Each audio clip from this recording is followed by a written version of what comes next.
qui est un service de tutorat. Je reçois en studio les deux fondatrices, Marie-Lou Gravel, fondatrice présidente de la deuxième classe, et Christine Amélie Roberge, fondatrice, vice-présidente et gestionnaire de la deuxième classe. Bonjour à vous deux. Bonjour. Bonjour. C'est un service privé. Tout à fait. C'est ça? Oui. Donc, c'est un organisme sans but lucratif ou vous êtes là pour faire du profit? Parce que vous savez, il y a des gens qui disent « Ah, mon Dieu, le privé, c'est pas bon » parce qu'ils pensent seulement qu'à leur profit. C'est le démon, le privé. Mais oui, en fait, on est une entreprise privée, mais on pense pas juste à notre profit, on pense aussi à la réussite de nos jeunes. C'est super important pour nous. Et c'est pour ça qu'on a mis en place vraiment des méthodologies puis des façons de faire qui sont différentes, selon nous, de toutes les autres entreprises. Est-ce que vous faites la job que les parents font pas? C'est-à-dire que, des fois, c'est le rôle des parents de superviser leurs enfants, de les aider à réviser.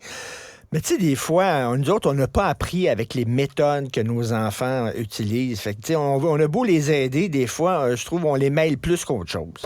En fait, on n'est pas là pour remplacer personne. On est là pour accompagner tous. On est là pour accompagner l'enfant, on est là pour accompagner les parents, on est là pour accompagner les enseignants aussi, puis même plus tard les PME, les entreprises dans d'autres contextes, mais on est là pour accompagner. On est là pour ajouter ce que le parent ne sait pas nécessairement en termes d'apprentissage ou en termes de technique d'apprentissage. C'est ça, parce que ces méthodes ont changé. La façon dont moi j'ai appris à écrire, à lire, à compter, c'est pas les méthodes utilisées en classe actuellement par mon fils, là. Bien, oui, peut-être que les méthodes ont changé, mais est-ce qu'on s'est rendu compte dans les dernières années, dans les contextes scolaires, on peut en parler vraiment longtemps des difficultés dans le système scolaire, de la surcharge des professeurs. Donc, on s'est rendu compte qu'en fait, les enseignants, avec la gestion de classe, vont se focusser énormément sur la notion. Donc, vont aller travailler, apprendre à accorder le participe passé avec aide, par exemple. Mais on laisse de côté ce que nous, on appelle apprendre à apprendre. Donc, on laisse de côté comment nos élèves vont synthétiser, mémoriser, vont comprendre ce qu'ils font. Parce qu'il y a tout un côté culturel à ce qu'on apprend. Il y a un de vos derniers articles, vous parliez au niveau de la langue française des jeunes au secondaire qui ont de la difficulté avec le français. Oui. Bon, c'est sûr, c'est une question très large. On pourra en parler super longtemps de ça. On prétend pas être les meilleurs puis avoir la solution, mais on pense avoir un filon de solution. C'est que à l'école, on va apprendre, comme je vous dis, la notion. Mais une langue, c'est plus qu'une règle de grammaire. C'est plus qu'une règle d'accord. C'est une culture, c'est un historique, c'est un contexte social.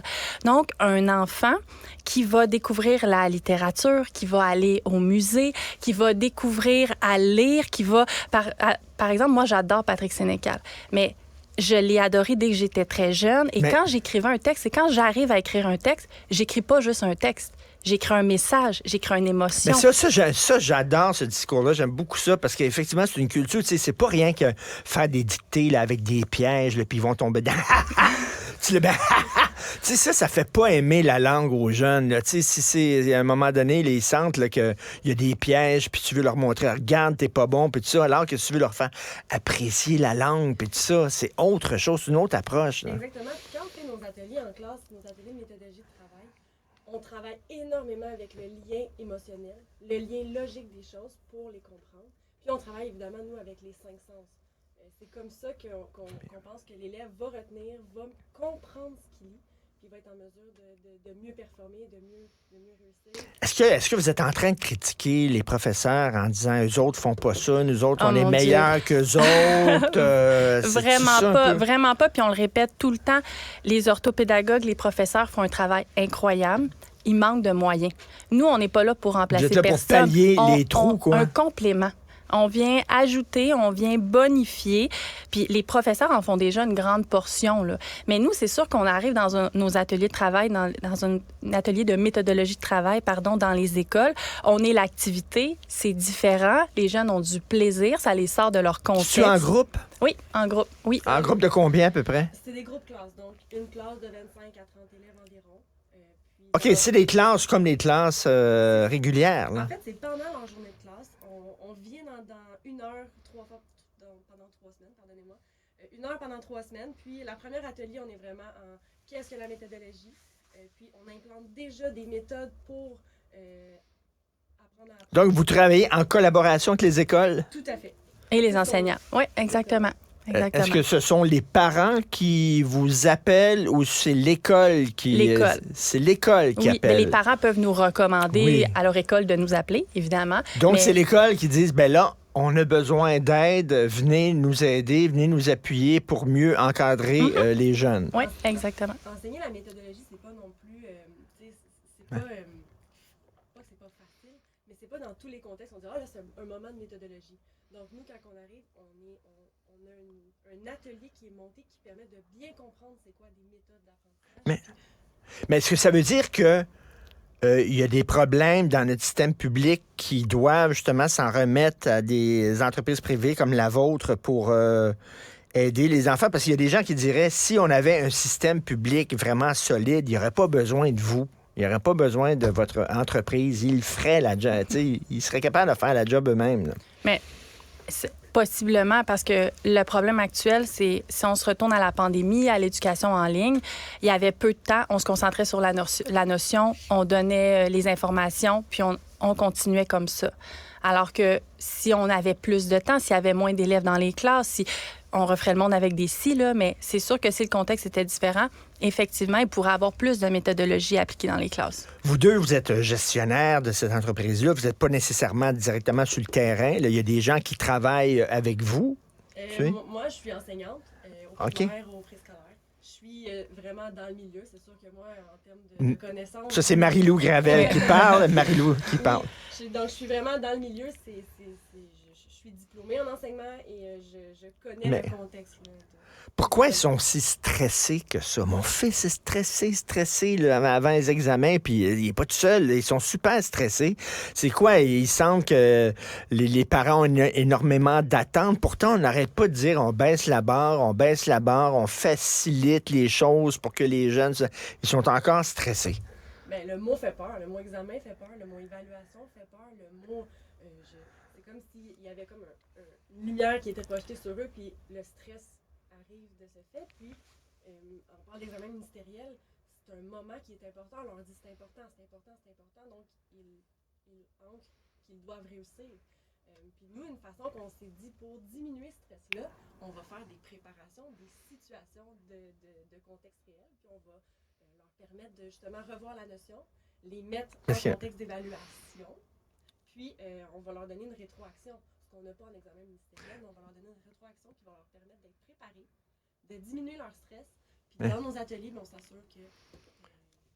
Mais Christine Amélie, Christine Amélie, c'est tu sais, comme parent, là, il faut que je dise, il faut dire à nos enfants, c'est important, là, un examen en même temps. Si on leur dit trop, ils vont stresser. Si on leur dit c'est pas correct, si on leur dit pas c'est pas correct, Christine, on fait quoi? Non, mais par contre, un point que nous, on tente d'apporter avec notre méthodologie, on revient toujours à ça, mais c'est parce que selon nous, c'est vraiment une solution. Si j'apprends tout par cœur puis que je fais pas de lien dans ce que j'apprends, j'arrive à mon examen, page blanche, aucune idée de ce que je fais. Si dans ma tête, j'ai fait mes associations, j'ai fait mes schémas, j'ai trouvé mes accroche-tiges, j'ai compris ce que je faisais, j'arrive à mon examen, stress embarque, c'est sûr, là, j'ai 31 ans puis je suis encore stressée des fois dans une évaluation. J'arrive, je me rappelle d'un mot, bam, tous mes liens se font. J'ai de la réussite et c'est facilité. Mais t'es enseignante, Marie-Lou, est-ce qu'ils utilisent ce genre de méthode que vous utilisez, vous autres, les enseignants, actuellement? Le schéma conceptuel, la prise de notes efficace, c'est pas des choses qu'on apprend nécessairement au primaire dans toutes les classes. Parce que si c'est si bon que ça, comment ça se fait que les professeurs réguliers le font pas dans leur classe? Puis pourquoi ils prennent pas votre méthode qui est si extraordinaire? Pour moi, la méthode, elle est extraordinaire. Pour moi, les liens entre les éléments, c'est primordial. Ça prend du temps. Faut expliquer comment arriver à faire un schéma. C'est pas tout le monde qui sait. Les élèves, ils savent pas comment créer leur schéma conceptuel. Puis il faut l'enseigner. Donc, c'est un moment de plus à prendre pour s'arrêter, pour dire... je prends le temps de leur montrer comment... Faire des liens entre les différentes Exactement, connaissances. exactement. Synthétiser l'information. Ben oui. Schématiser l'information, puis après ça, d'un seul mot, nous en sort une dizaine, une vingtaine. Ben là, Christy, former les enseignants. D'abord, là, on devrait ouvrir la 2e classe, pas seulement former les étudiants, mais former les enseignants à utiliser cette méthode-là. C'est si bonne que ça. Eh bien, effectivement, ça peut être une opportunité. Puis, une des choses que nous, on va utiliser, c'est l'apport d'experts. Parce que la pédagogie, c'est excessivement important. Nos enseignants sont formés pour être des pédagogues. Nous, on a, exemple, des historiens. On a une prof qui a une maîtrise en biochimie. On a une autrice, une littéraire. Donc, le côté pédagogue, les enseignants l'apportent et nous, on vient apporter un complément avec de la passion. On vient parler du pourquoi des choses. On apporte une vision qui est différente et qui est parfaitement complémentaire aux enseignants. Donc, ce ne serait pas de remplacer un par l'autre. C'est juste de venir bonifier avec les deux. Et là, je suis convaincu que vous ne voulez pas vraiment critiquer l'école publique parce que, bon, vous travaillez en collaboration avec elle, bien sûr, mais tu sais, quand vous voyez là le nombre d'échecs, par exemple, dans les examens de français, entre autres, là, on a vu là, des textes dans les journaux, ça n'a pas de maudit bon sens, c'est décourageant.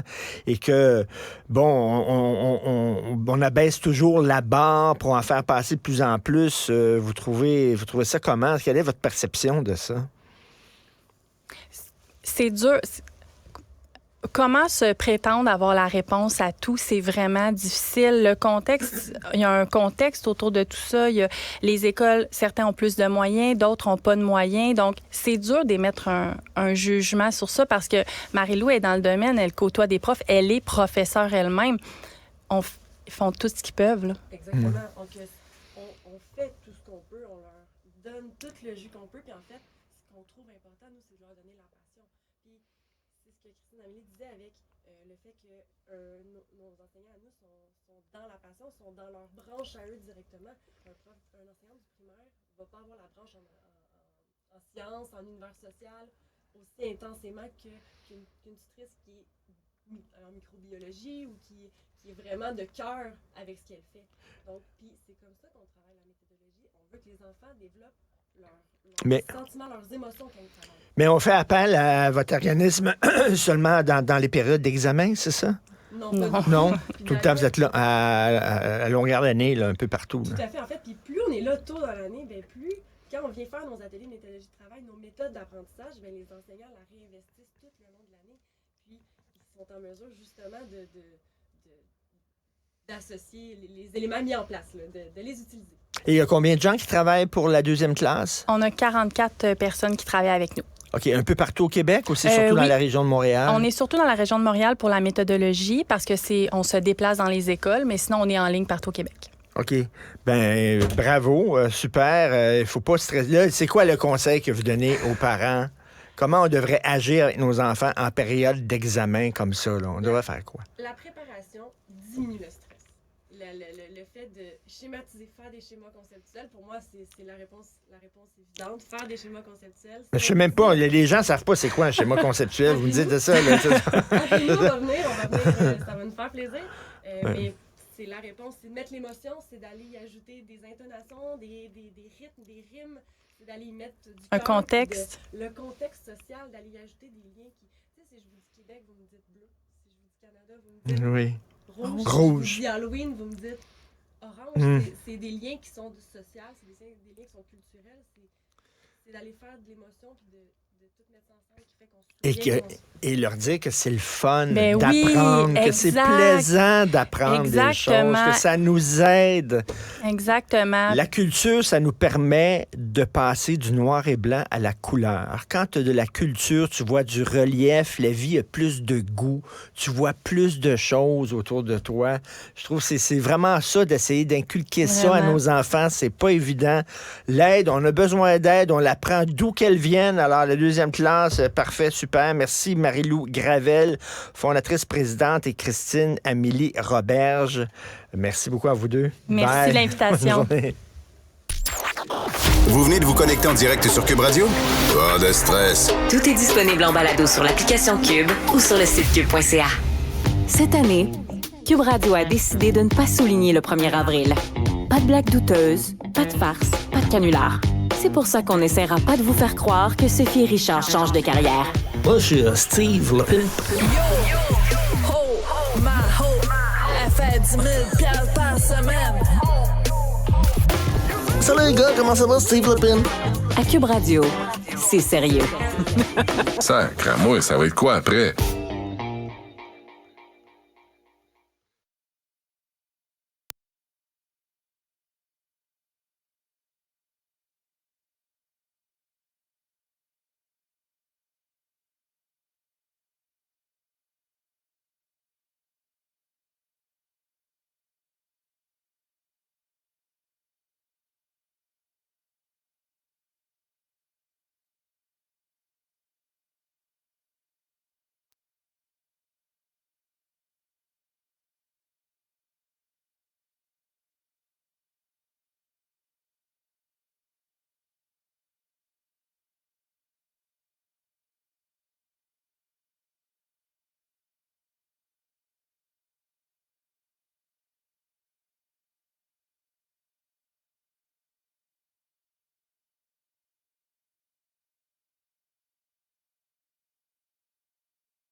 Martineau. Même avec un masque, c'est impossible de le filtrer. Vous écoutez Martineau. Cube Radio. Alors, nous parlons avec Christian Rioux, l'excellent correspondant à Paris pour le quotidien Le Devoir. Christian, aujourd'hui, écrit sur l'écoterrorisme. Alors, des écologistes qui disent que c'est pas suffisant de sensibiliser la population. Il faut maintenant commettre des actes violents pour faire comme un électrochoc. Bonjour, Christian. Bonjour, Richard. Alors, il y a eu un événement, là, justement, une action des éco-terroristes qui, c'est à Sainte-Soline. Rappelez-nous ce qui s'est passé. Oui, écoutez, c'est un événement assez particulier. À Sainte-Soline, c'est dans les Deux-Sèvres, c'est une région agricole et là-bas, les agriculteurs veulent construire des bassins, de très grands bassins de rétention d'eau. Là, ça se fait dans beaucoup de pays dans le monde. Le principe, c'est qu'on prélève de l'eau dans la nappe phréatique, on la met dans le bassin pendant l'hiver. Et puis on s'en sert pour arroser les cultures au printemps. Et donc, ça permet de moins prélever dans les cours d'eau, de s'assurer qu'on va avoir l'eau qu'il faut. Bon, il y a tout un débat écologique sur est-ce que ça abîme la nappe phréatique. Il y a des grands experts qui disent que pas du tout, que tout ça est très bien contrôlé, que ça se fait depuis longtemps. Il y en a d'autres qui nous disent non, il y a des dangers pour la nappe phréatique, notamment le problème de l'évaporation. En tout cas, j'entre pas dans ce débat-là. C'est un débat entre experts, là, ce que je ne maîtrise pas vraiment. Mais ce qui s'est passé, c'est que il y a eu une manifestation annoncée, c'est pas la première, hein, c'est au moins la deuxième, une manifestation annoncée à Sainte-Soline justement contre ces